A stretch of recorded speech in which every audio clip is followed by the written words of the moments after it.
Ladies and gentlemen, I'm honored to be invited by the Combat Antisemitism movement to participate in the commemoration of this year's Holocaust Remembrance Day, known in Israel as Yom HaShoah, in a global broadcast of speakers from many countries around the world. We're all here to commemorate and remind the world of the 6 million Jews that were murdered in the most horrific manner, and to also honor the heroism of survivors and rescuers. Raising awareness and sensitizing people on this issue is key to such atrocities never being repeated and never be forgotten. This is now more important than ever, as we tragically note recently that hatred, bigotry, racism and antisemitism are rearing their ugly heads again all over the world. While it would be far more convenient to turn a blind eye to what is happening around us, such behavior can only come back to haunt us, as we are indeed haunted as a society by the atrocious events of World War II and the Holocaust. Education and awareness are our best allies against the methodical and calculated violence that was committed against our fellow human beings. Educational, whether individual, societal, national, or global, is our best line of defense against history repeating itself. But avoiding a recurrence of such atrocities presupposes knowledge of history, awareness, and sensitization. As the number of Holocaust survivors, the living keepers of memories, dwindles, it befalls upon us, the present generation, to become the relay torch to the future, perpetuating knowledge of this history and its horrific impact. Thus, preservation and education are of the essence. Greece has recognized the need for education and is committed to carry forth that knowledge. Having just celebrated the 200th anniversary of the Greek War of Independence, the people and government of Greece had the opportunity to reflect and remember that the country was built on humanitarian values, freedom, democracy, and the rule of law.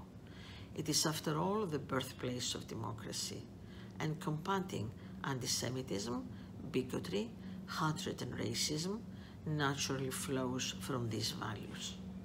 Greek Prime Minister Kyriakos Mitsotakis is keenly aware of the responsibilities of this generation to make sure that we honor these principles and values, and has accepted the challenge of raising awareness and sensitizing the public that we are indeed our brothers and sisters keepers, and that we are each other's best defense against hatred and evil.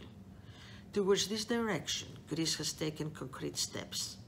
It has adopted the IHRA definition of antisemitism and Holocaust denial, and was the first country to adopt the working definition of Holocaust denial and distortion. During the presidency of the International Holocaust Remembrance Alliance this past year, the Greek Prime Minister declared loudly and clearly that the history of the Holocaust must be told in a variety of ways that resonate with the public, facilitating memory, awareness, and sensitivity. Among many other initiatives, Greece is building a museum that will tell the story of the Holocaust in innovative ways. Scheduled to open in 2025, the National Holocaust Museum of Greece will share the story of the Holocaust and of the Greek Jews, preserve it for future generations, and share it with the world at large. I'm also happy to report that after many years of effort and negotiations, another important piece of Greek Jewish history is coming home to Greece to be shared by all.